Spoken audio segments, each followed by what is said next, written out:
Sri Visnu-sahasranama, name 936, Caturasra.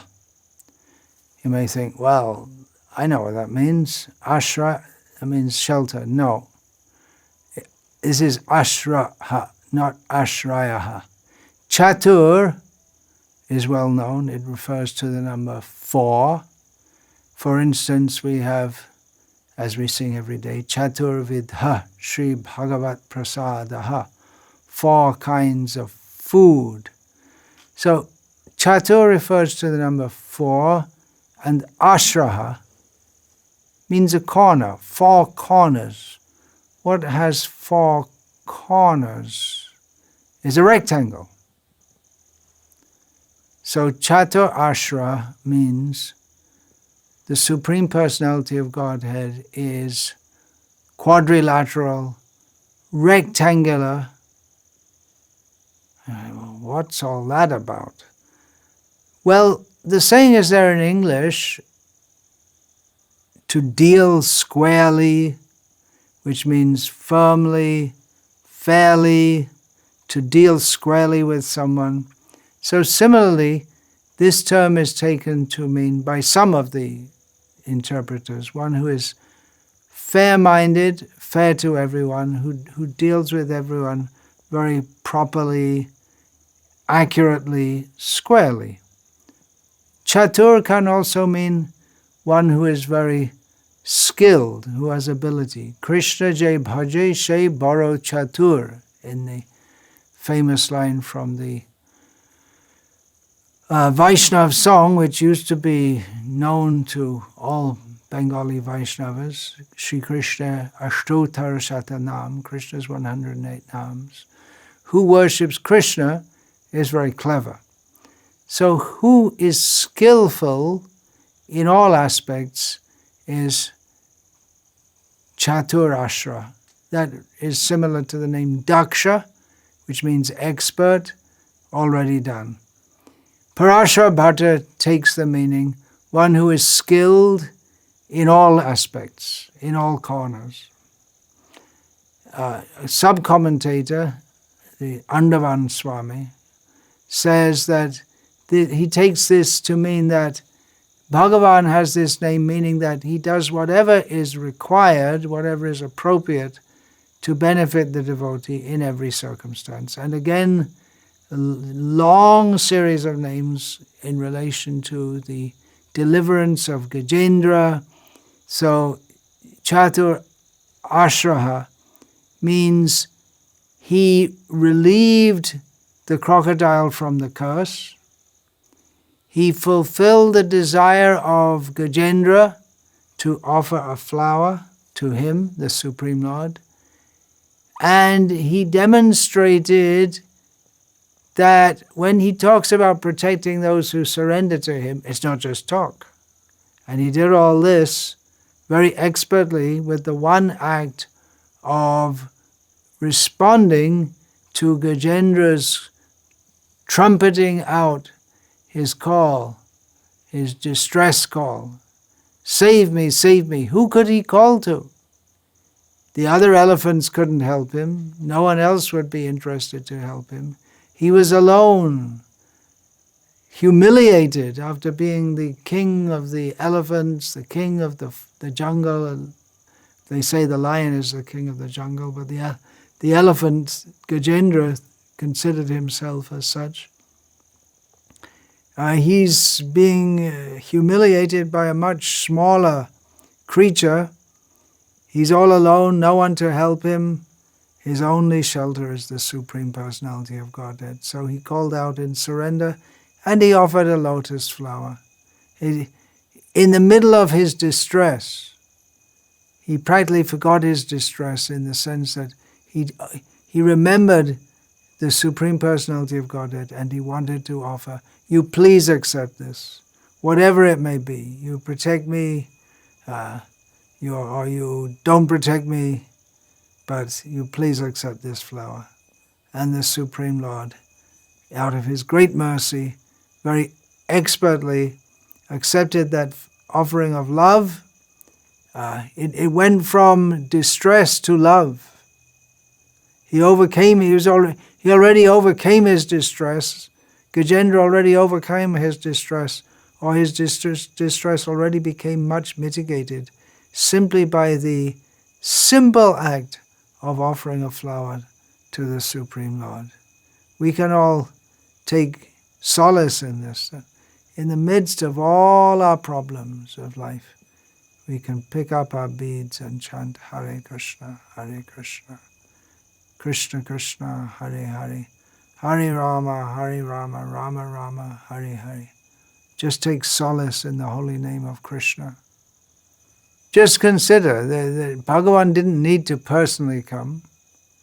He could have zapped the crocodile from Vaikuntha. But he was so anxious to be there and be there personally for Gajendra that he rushed out of Vaikuntha. Even he happened to be not properly dressed at the time. His ornaments weren't properly positioned.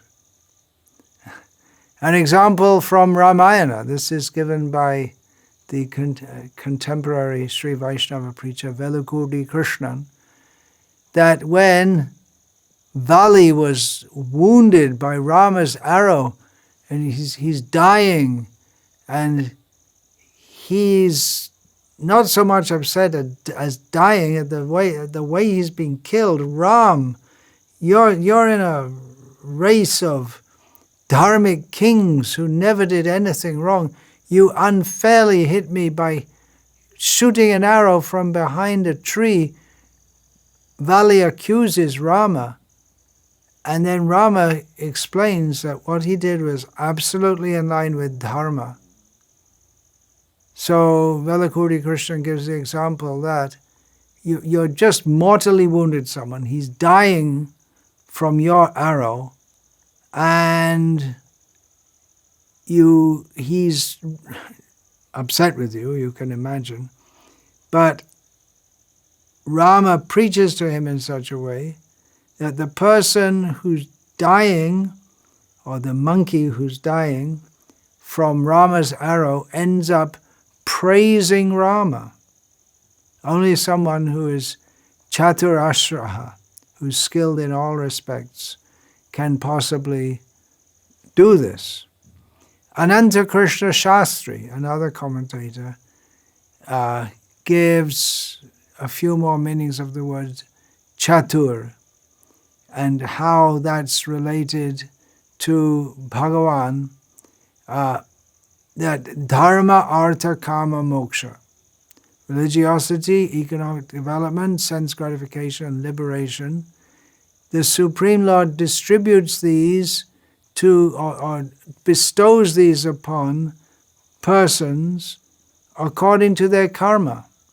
He gives the fruits of these four endeavors. Then Ananta Krishna Shastri gives the example that the sacrificial fire is of four kinds, and our sub-commentator on him says he can only find 3 sacrificial fires, whereas generally we know of 7 sacrificial fires. Anyway, he says there are 4. There may be in different shastras, different considerations, just like in Sankhya philosophy. Sankhya philosophy means a way of analyzing the world and breaking it down into categories. Well, that is Sankhya, and then Sankhya philosophy follows from that. Sankhya means to make categories of the world, and we find that's described in the 11th canto of Bhagavatam, that Krishna says that some philosophers divide it into, 9 elements, some into 16 elements, some into 24, some into 25, so there may be different ways of looking at the same thing. Then Bhagavan provides food for the 4 kinds of creatures. They're classified according to the way they're born. Jarayuja, they're born from an embryo. Andaja, born from eggs. Shvedaja, born from perspiration. And Udbijaja, those who are born from seeds, which means most of the plants. Bhagavan protects 4 kinds of people who approach him with some kind of devotion, even if it's just beginning. Chaturvidha bhajante mang janasakritin arjuna arto jignasur artarti gyani cha bharatarshava.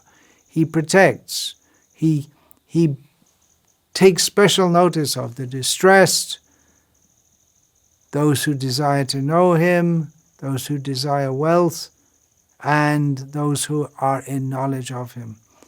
He is known by the four Vedas, especially by the Upanishad, and Ananta Krishna Shastri also says that his command is obeyed in all four corners of the world. You may say, well, the world's round, how can you refer to four corners?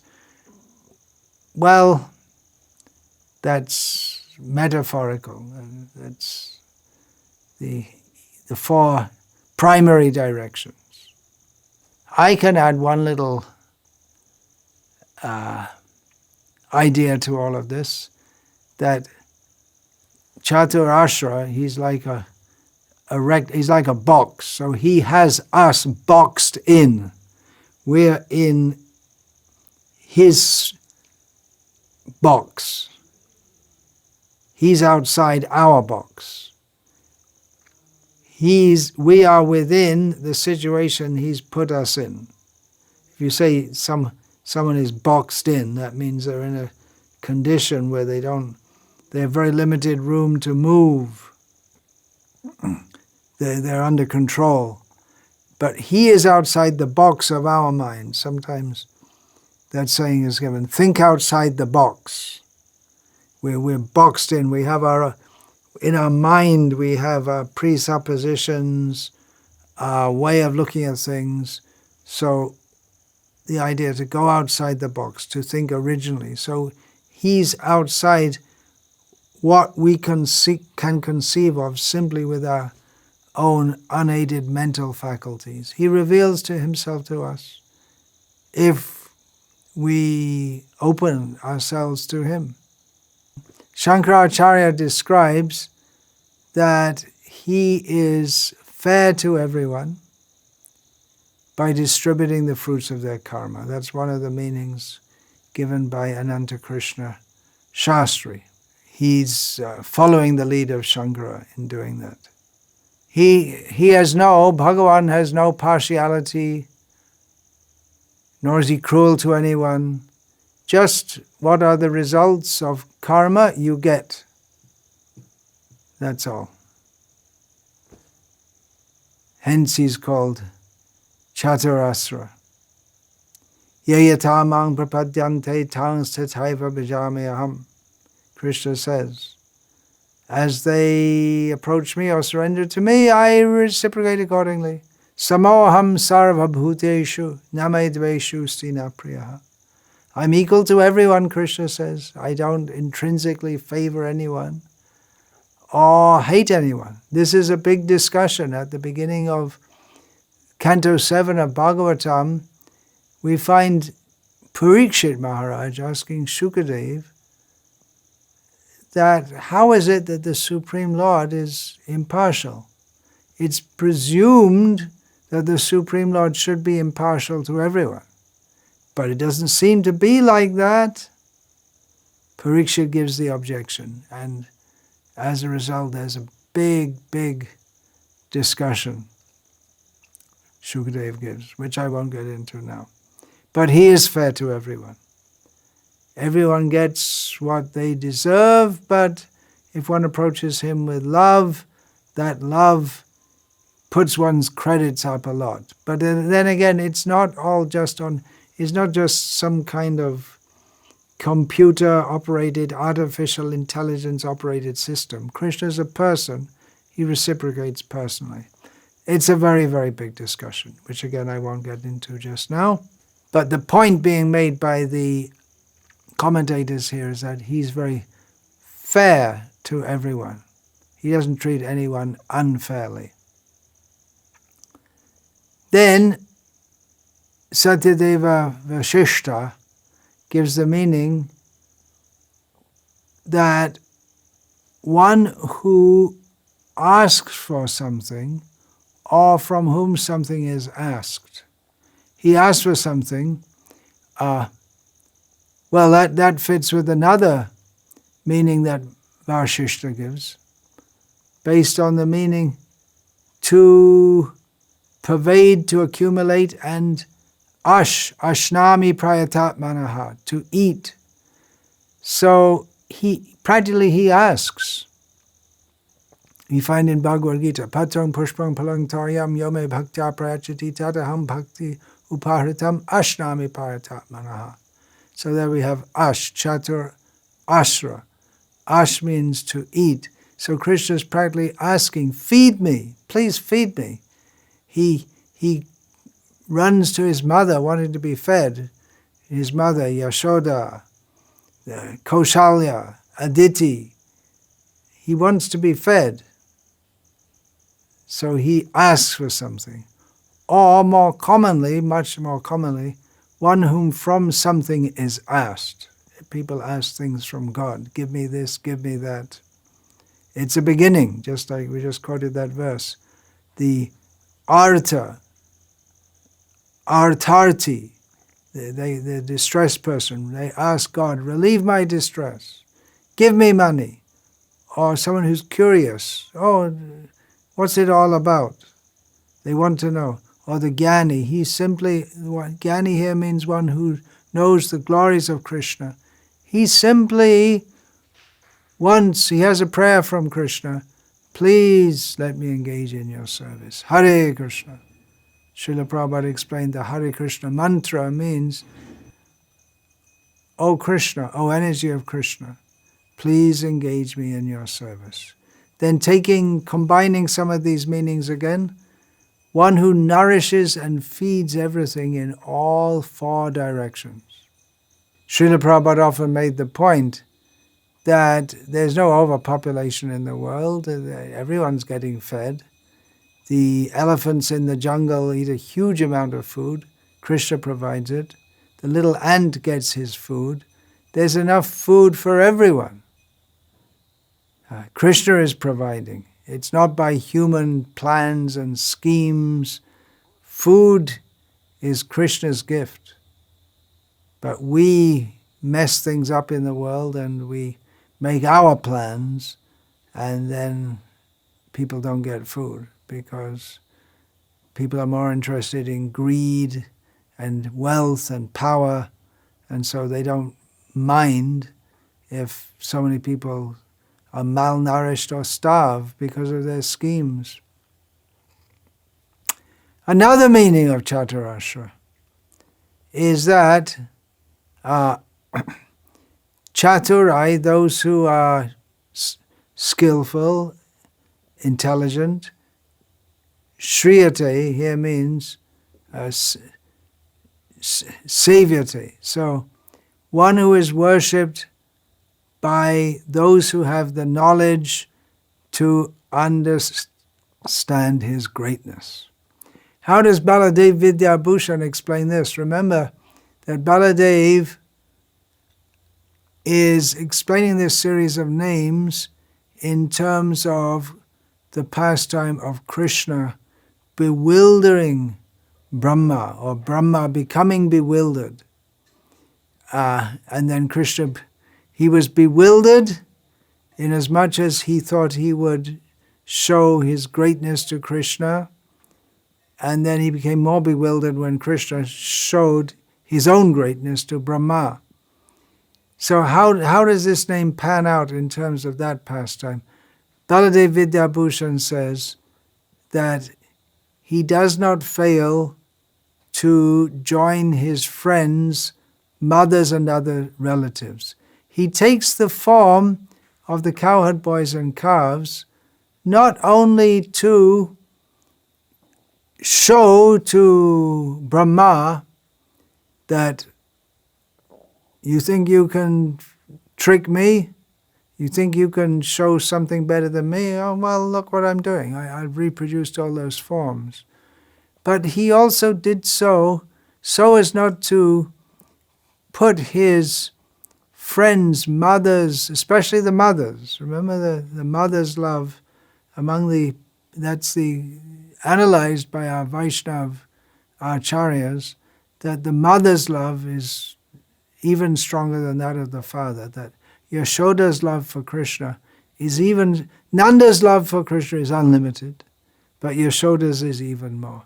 So the mothers would have been in tremendous distress if Krishna had come back alone without his friends. And what to speak of the cows, they would have also been greatly distressed if their calves had not returned. That's another reason why Krishna took all those forms. And there is one very sweet, confidential reason also, that the cows loved their calves, but they loved Krishna more. And the mothers of Krishna's friends loved their children, but they loved Krishna more.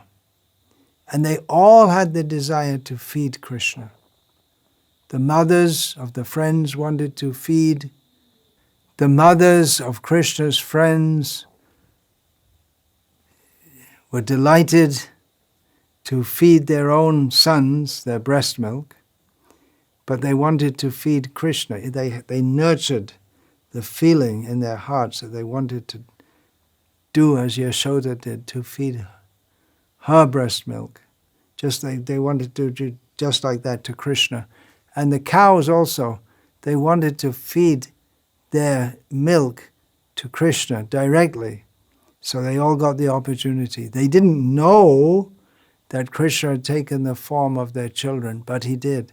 And in this way, Krishna reciprocated with them, and they felt their love for their children, either the calves or the young boys.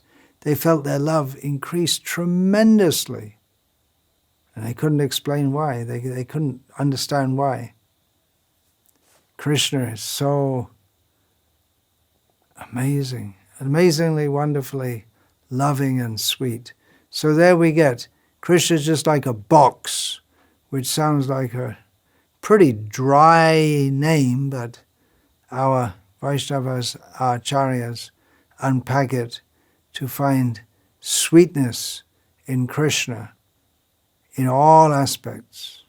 All glories to the Supreme Personality of Godhead, and all glories to the devotees of that Supreme Personality, Sri Krishna, who find so many ways to glorify him.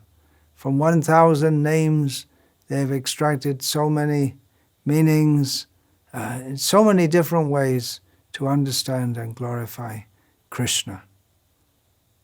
Vancha kalpatarubhyascha kripa sindhubhya eva cha patitanam pavanebhyo vaishnavebhyo